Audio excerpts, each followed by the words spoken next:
Hello everyone. JW advance 2025 paper one से ये lines and planes का क्वेश्चन मुझे थोड़ा आसान लगा। At the end of the video आप भी कमेंट करके बताना कि आपको ये सम कैसा लगा। लाइंस एंड प्लेन्स अगर पढ़ना है तो प्लेलिस्ट का लिंक नीचे डिस्क्रिप्शन में मिल जाएगा। सारे वीडियोस आपके लर्निंग के लिए काफी हेल्पफुल रहेंगे। For now let's begin solving the question. Let L1 be the line of intersection of the planes given by the following equations. Let L2 be the line passing through the point P and parallel to L1. अगर L1 इसके intersection का line है तो L1 से parallel vector इनके normals का cross product लेके मिल जाएगा। और L2 L1 को पैरेलल है तो L1 का पैरेलल वेक्टर L2 को भी पैरेलल वेक्टर रहेगा। We will have a vector parallel to L2 and L2 इस पॉइंट से पास होगा तो हमें L2 का इक्वेशन भी मिल जाएगा। अब इक्वेशंस बाद में निकालेंगे, पहले तो क्वेश्चन पढ़ ले। Let M denote the plane given by the following equation. Suppose the line L2 meets the plane M at the point Q. तो बेसिकली L2 लाइन और इस प्लेन का इक्वेशन साइमल्टेनियसली सॉल्व करके इनका पॉइंट ऑफ इंटरसेक्शन मतलब Q का coordinates हमें मिल जाएगा। P का कोऑर्डिनेट्स ध्यान में रख, ऑलरेडी हमें पता है। Let R be the foot of perpendicular drawn from the plane drawn from the point P to the plane M. तो फुट ऑफ परपेंडिकुलर का मेथड अप्लाई करके हमें पॉइंट R के भी कोऑर्डिनेट्स मिल जाएंगे। Which of the following statements is or are true? ये question मैंने लिया है सेक्शन 2 ऑफ द पेपर से, वेयर देयर आर वन और more than one correct answers, so ये माइंड में रखना। ऑप्शंस पढ़ ले। The length of line segment PQ is 9√3। P और Q दोनों पता रहेंगे तो डिस्टेंस फॉर्मूला से हम देख लेंगे ऑप्शन ए करेक्ट है कि नहीं। सिमिलरली Q और R भी पता होंगे तो डिस्टेंस फॉर्मूला से ये भी चेक कर लेंगे। Area of triangle PQR is this. PQR तीनों के कोऑर्डिनेट्स पता रहेंगे तो एरिया ऑफ ट्राइंगल हम फाइंड करेंगे by the vector method and ये वाला भी वेरीफाई हो जाएगा। And finally, the acute angle between the line segments PQ and PR is so and so. अब PQ QR सब पता है तो PQ बार PR बार फाइंड करेंगे एंड एंगल बिटवीन वेक्टर्स के फॉर्मूला से ऑप्शन डी भी हम वेरीफाई कर लेंगे राइट है कि नहीं। So you start solving the question. L1 का पैरेलल वेक्टर इनके नॉर्मल्स का क्रॉस प्रोडक्ट लेकर आएगा। सो N1 बार क्रॉस N2 बार कर ले। It will be obtain by the determinant method. Determinant लेना है I J K। पहले प्लेन का normal vector 2i cap 3j cap k cap, so 2 3 1। इसका normal vector 1 2 1, so 1 2 1। Determinant open कर, so that's 3 - 2 which is i cap. j cap के साथ आएगा 2 - 1 which is 1, but j cap के पहले एक माइनस होता है तो minus j cap. And k cap के साथ आएगा 4 - 3 which is plus k cap. अब L2 का इक्वेशन चाहिए and it passes through this point, so L2 का इक्वेशन आएगा x - 2 अपॉन पैरेलल वेक्टर में आई कैप का कोएफिशिएंट विच इज 1। सिमिलरली आगे आ जाएगा y + 1 upon -1 equal to z - 3 upon 1 equal to lambda. अब L2 के ऊपर कोई भी पॉइंट रहेगा उसके कोऑर्डिनेट्स तू लैम्बडा के टर्म्स में लिख पाएगा as lambda + 2। Similarly y coordinate रहेगा -लैम्बडा -1 एंड z कोऑर्डिनेट रहेगा लैम्बडा + 3। अब हमें चाहिए था इसका पॉइंट ऑफ इंटरसेक्शन मतलब L2 का इंटरसेक्शन चाहिए था इस प्लेन के साथ, दैट इज द उससे हमें पॉइंट Q के कोऑर्डिनेट्स मिलेंगे।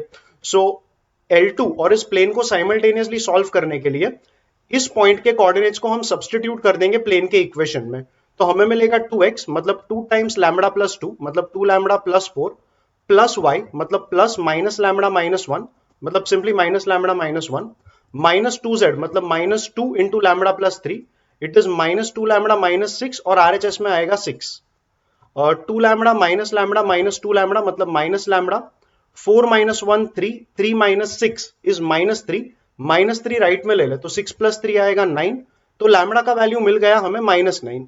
इस लैम्बडा का वैल्यू -9 यहां पे पुट कर दे तो Q का कोऑर्डिनेट्स तुझे मिल जाएगा, दैट विल बी -9 + 2 मतलब -7 माइनस ऑफ -9 मतलब 9 - 1 मतलब 8 और -9 + 3 मतलब -6। Q का कोऑर्डिनेट्स मिल गया, अभी R का कोऑर्डिनेट्स चाहिए। R is the foot of perpendicular drawn from P मतलब ये वाला point to the plane M मतलब ये वाला प्लेन। एक सेपरेट पेज पर आ जा। अगर ये प्लेन है, इस प्लेन का भी इक्वेशन देख ले, it is 2x + y - 2z = 6। 2x + y - 2z = 6। Point P यहां का पॉइंट है, इट्स 2, -1, 3 एंड उन्होंने बोला है कि R फुट ऑफ परपेंडिकुलर रहेगा drawn from P to this given plane. इस प्लेन का अगर नॉर्मल वेक्टर देखेगा तो normal vector is going to be a vector parallel to the line PR and this normal vector is going to be obtain from the coefficients of x y z। So normal vector बनेगा 2i cap plus J cap minus 2k cap. And यहां से तू equation निकाल पाएगा line P R का। Line P R passes through point P और ये उसका पैरेलल वेक्टर। सो इक्वेशन बनेगा x minus 2 upon 2 equal to y plus 1 upon 1 equal to z minus 3 upon minus 2 equal to lambda. अब इस line पे किसी भी पॉइंट का कोऑर्डिनेट्स अगर लैम्बडा के टर्म्स में लिखना है, सो that will be 2 lambda plus 2। So x coordinate 2 lambda plus 2, फिर y coordinate lambda minus 1 and finally z coordinate minus 2 lambda plus 3। अब अगर मुझे पॉइंट r चाहिए जो कि इस लाइन का इंटरसेक्शन रहेगा प्लेन के साथ, तो इसको और इसको साइमल्टेनियसली हमें सॉल्व करना पड़ेगा। मतलब x को हम पुट करेंगे 2 लैम्बडा प्लस 2, सिमिलरली yz के भी वैल्यूज पुट करेंगे तो हमें लैम्बडा का वैल्यू मिल जाएगा। So this will be 2 times 2 lambda plus 2 मतलब 4 लैम्बडा प्लस 4, फिर आ जाएगा प्लस y मतलब प्लस लैम्बडा माइनस 1, और फिर आ जाएगा माइनस 2z मतलब that will be plus 4 lambda and minus 6 equal to right में 6 है तेरे पास। So 4 lambda plus 4 lambda is 9 lambda, 4 minus 1 3, 3 minus 6 is minus 3 और उसको राइट में ले ले तो 6 प्लस 3 हो जाएगा 9 एंड लैम्बडा का वैल्यू निकल के आएगा 1। अगर लैम्बडा को वापस यहां पे पुट करेगा तो r का कोऑर्डिनेट्स मिल जाएगा, मतलब फुट ऑफ परपेंडिकुलर का कोऑर्डिनेट्स मिल जाएगा एज 2 इंटू 1 प्लस 2 मतलब 4, 1 माइनस 1 ये आएगा 0 एंड माइनस 2 प्लस 3 ये आ जाएगा 1। तो P और Q के भी कोऑर्डिनेट्स लिख ले। P तो यहीं पर है, it is 2 minus 1 3 and Q का कोऑर्डिनेट्स तुझे क्या मिला था minus 7 8 and minus 6। So minus 7 8 and minus 6 एक एक करके ऑप्शंस चेक करना शुरू कर ले। Length of line segment PQ, PQ का लेंथ मतलब इसका length, so distance formula apply कर। PQ का length will be 2 minus minus 7 मतलब 9 square plus minus 1 minus 8 minus 9 का square which will be 9 square only, plus 3 minus minus 6 मतलब 9 again उसका square, और 9 स्क्वायर थ्रू आउट कॉमन ले ले और 9 स्क्वायर रूट के बाहर जाएगा तो 9 बचेगा, इधर आएगा 1 प्लस 1 प्लस 1 मतलब रूट 3। तो PQ का लेंथ आ गया 9 रूट 3 एंड यस PQ का लेंथ 9 रूट 3, तो ऑप्शन ए तेरा करेक्ट रहेगा। QR का लेंथ निकाल again by the distance formula, this is R this is Q। So QR का तेरा लेंथ निकल के आएगा रूट ओवर 4 माइनस माइनस 7 मतलब 11 का स्क्वायर 121 प्लस 0 माइनस 8 का स्क्वायर 64 प्लस 1 माइनस माइनस 6 मतलब 7 का स्क्वायर 49। एडअप कर तो 121 एंड 49 इज 170 एंड 64 मतलब रूट 224 आएगा। रूट 224 और यहां पे दिया है 15, 15 मतलब रूट 225 होता है, रूट 224 15 नहीं आएगा। सो बी तेरा गलत आंसर होगा। आगे बढ़, area of triangle PQR is 3/2 root over 234।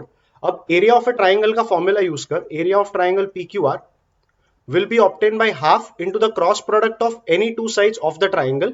I will take PQ bar and PR bar. PQ and PR इसलिए ले रहा हूं क्योंकि अगर यहां पे देखेगा तो यहां पे भी PQ और PR हमें चाहिए ही था। सो तू PQ और PR ही निकाल और उसी के क्रॉस प्रोडक्ट से एरिया ऑफ ट्राइंगल PQR भी फाइंड करेंगे। So yes let's start finding PQ bar. PQ बार बनेगा Q बार माइनस P बार, और Q बार माइनस P बार कर तो ये बनेगा minus 9 I cap plus 9 J cap minus 9 K cap. So minus 9 I cap plus 9 J cap minus 9 K cap. Similarly find PR bar. So PR bar will be R bar minus P bar. R bar minus P bar करेगा तो 2I cap plus J cap minus 2K cap. 2I cap plus J cap minus 2K cap. Now we need PQ bar cross PR bar और ये मिलेगा determinant से। So I cap, J cap, K cap. PQ bar ले ले minus 9, 9 and minus 9 and PR बार ले ले 2 1 and minus 2। इसे evaluate करेगा तो this will be I cap into minus 18 plus 9, minus 18 plus 9 मतलब माइनस 9 आई कैप, फिर J कैप आ जाएगा, so that will be 18 plus 18 मतलब 36 एंड इसके बाहर ऑलरेडी एक माइनस होता है, so minus 36 J cap and K cap के साथ आ जाएगा माइनस 9 माइनस 18 मतलब minus 27 K cap. So you can actually pull out a 9 common and write it as 9 into minus I cap minus 4 J cap and minus 3 K cap. So yes, let's put it right here. तो ये आ जाएगा half into 9 into minus I cap minus 4 J cap minus 3 K cap. अब area जो रहेगा ये तो तेरा vector area आ गया, actual area will be the magnitude of this vector. इसका मैग्नीट्यूड निकालेगा तो 9/2 तो इधर ही रहेगा, और इसका मैग्नीट्यूड ले ले, so that will be root over 1 + 16 + 9, so 1 16 and 9 total करेगा तो ये आ जाएगा 26, सो 9 के बाद आ जाएगा root 26 and upon 2। Let's check उन्होंने क्या दिया है, इट इज 3/2 रूट ओवर 234, मतलब इधर 3 चाहिए, सो ये जो 9 था इसे लिख ले 3 × 3, और एक 3 को रूट के अंदर ले ले। अगर एक 3 रूट के अंदर जाएगा तो it will become +9 when it goes inside the root, so ये बाहर आएगा 3, और ये हो जाएगा 26 × 9, 26 9s आर 260 - 26, 260 - 20 240, और -6 करेगा तो 234 आ गया, सो ये आ जाएगा रूट ओवर 234। एंड अब चेक कर 3/2 root over 234, yes, that is the area which is given in option C, तो C भी तेरा राइट आंसर होगा। And now we need acute angle between PQ bar and PR bar. एक बार PQ बार और PR बार देख ले, ये रहा PQ बार, ये रहा PR bar, so let's start finding that angle. So cos theta is PQ bar dot PR bar upon PQ into PR, इनका डॉट प्रोडक्ट लेना शुरू कर, so that will be -9 × 2 मतलब -18, फिर आ जाएगा +9 × 1 मतलब 9, और फिर आ जाएगा -9 × -2 मतलब +18, the whole divided by PQ मतलब PQ बार का मैग्नीट्यूड, दैट विल बी 9² 9² 9², 9² अगर रूट के बाहर आ गया तो ये हो जाएगा 9 × 1 + 1 + 1 मतलब 9 √3, मल्टीप्लाइड बाय PR का मैग्नीट्यूड चाहिए, that is root over 4 + 1 + 4, that is √9 which is 3, so ये PR मतलब PR बार का मैग्नीट्यूड हमें मिल गया 3। ये -18 + 18 यहाँ पे कट होगा, सो बचा 9/9 × √3 × 3, 9 भी कट हो जाएगा, सो बचा फाइनली 1/3 √3। सो थीटा जो आएगा that is going to be cos inverse of 1/3 √3, and yes this is the angle between PQ bar and PR bar. उन्होंने क्या बोला है, angle between PQ and PR is cos inverse of 1/2 √3। उन्होंने बार नहीं दिया था, बार मैंने लगाया था, but it doesn't matter, angle तो वही रहेगा। Angle between PQ and PR उन्होंने बोला it is cos inverse of 1/2 √3, हमें मिला cos इनवर्स ऑफ 1/3 √3, तो ये ऑप्शन भी गलत रहेगा। So yes, finally the correct options we got are A and C। एक बार ऑफिशियल आंसर की भी चेक कर लेते हैं। Yes, it says that the answers are A and C only, and that's what we got. So yes, ये sum हमारा solve हो चुका है। I felt it was quite an easy sum because सारे steps काफी basic steps ही थे, इतना कोई out of the box कुछ question था नहीं। Nevertheless, आपको जो भी लगा इस sum के बारे में कमेंट करके बताना। वीडियो पसंद आया तो लाइक करना, चैनल को सब्सक्राइब करना, लाइन्स एंड प्लेन्स का प्लेलिस्ट जरूर चेक करना, और हम मिलेंगे अगले वीडियो में।